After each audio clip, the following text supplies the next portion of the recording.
আজকে এমন একটা চিকেন স্টাফিংয়ের রেসিপি শেয়ার করব যেটা দিয়ে অনেক রকমের খাবার বানিয়ে নেওয়া যায়। স্টাফিং একটাই, কিন্তু খাবার অনেক রকমের। যেমন ধরুন ব্রেকফাস্টে স্যান্ডউইচের ফিলিং থেকে শুরু করে পার্টি স্ন্যাক্স। তাহলে চলুন দেখে নিই। চিকেন নেব বোনলেস, ব্রেস্ট পোর্শন নেব। থাই বোনলেস নেব না, থাইতে কি হয় চর্বি থাকে, তাই বাইন্ডিং ভালো করে হয় না। চিকেন নিয়েছি 1 কেজি মতো। চিকেন ম্যারিনেট করব 2 table spoon soya sauce, 1.5 teaspoon নুন, 1/2 টিস্পুন লাল লঙ্কার গুঁড়ো, আদা কুচনো 2 টেবিল স্পুন, রসুন 2 টেবিল স্পুন, কাঁচা লঙ্কা কুচি এবং ধনেপাতা কুচি তোমাদের স্বাদ মতো।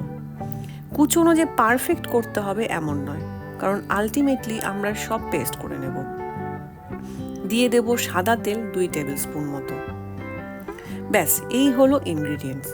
ভালো করে সব কিছু চিকেনের সঙ্গে মাখিয়ে 30 মিনিটের জন্য ফ্রিজে ঢেকে রাখবেন। 30 মিনিট পর চিকেন বের করে মিক্সার গ্রাইন্ডার বা চপিং মেশিনে পেস্ট করে নেব। আমাদের স্টাফিং রেডি।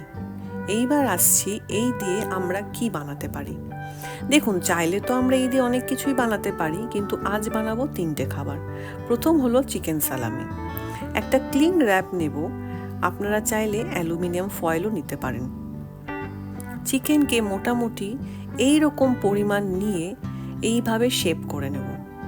র্যাপ করব ভালো করে, যাতে কোনো দিক থেকে জল না চলে আসে।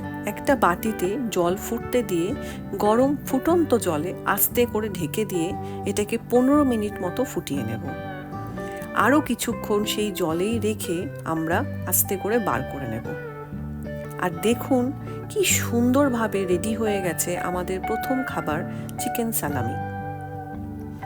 ঠান্ডা হলে কেটে কেটে ফ্রিজে স্টোর করে রাখতে পারবো 1 উইক মতো, আর ডিপ ফ্রিজ হলে 1 মাস পর্যন্ত। এই সালামি দিয়ে স্যান্ডউইচ বা রুটির সঙ্গে আমরা সব কিছুতেই খেতে পারবো। এবার আসবো নেক্সট রান্নাতে। এইখানে আর একটা ছোট্ট কাজ আছে।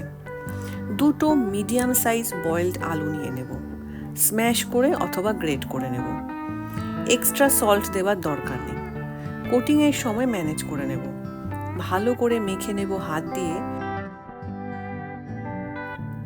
চলে আসবো আমাদের সেকেন্ড রেসিপিতে। সেকেন্ড রেসিপি হলো চিকেন নাগেটস। এর জন্য নেব সাদা ব্রেড ক্রাম্ব, সামান্য নুন দিয়ে ভালো করে মিশিয়ে নেব। চিকেনগুলো এইভাবে ছোট্ট ছোট্ট আকারে কেটে নেব। ভালো করে ব্রেড ক্রাম্বের সঙ্গে কোট করে নিজেদের পছন্দ মতো শেপ দিয়ে নেব। যেটা তোমাদের সুবিধে সেই মতো করে নেবে। এই পর্যায়ে এসে চাইলে ডিপ ফ্রিজ করে রাখতে পারো এয়ারটাইট কন্টেনারে। যখন ইচ্ছে হবে ফ্রাই করে নেবে, কোনো রকম ডিফ্রস্ট করার দরকার নেই। আর সঙ্গে সঙ্গে যদি খেতে চাও তাহলে ডিপ ফ্রাই করে নিলেই রেডি চিকেন নাগেটস। এই ফাঁকে বলে দিই, আমার চ্যানেল সুস্মিতা 30কে প্লিজ সাবস্ক্রাইব করতে ভুলো না। এইবার আসবো থার্ড রেসিপিতে। হাত দিয়ে প্রেস করে এই স্টাফিং দিয়ে বানিয়ে নেব বার্গার প্যাটি। অল্প ব্রেড ক্রাম্ব হাতে মাখিয়ে হালকা হাতে প্রেস করে করে একটা প্যানে ভালো করে ফ্রাই করে নেব। তোমরা চাইলে এয়ার ফ্রায়ারেও করে নিতে পারো। বার্গার ব্রেডে লেটুস, মেয়োনিজ, টমেটো আর চিকেন প্যাটি দিয়ে আমরা বানিয়ে নেব বার্গার। তোমরা তোমাদের পছন্দের মতো ফিলিং দিয়ে এই বার্গার বানিয়ে নেবে। বানিয়ে দেখো এই রেসিপি, আর আমাকে জানাও এই স্টাফিং দিয়ে তোমরা আর কি কি বানাতে পারো। ভালো লাগলে আমাকে সাবস্ক্রাইব করতে ভুলো না।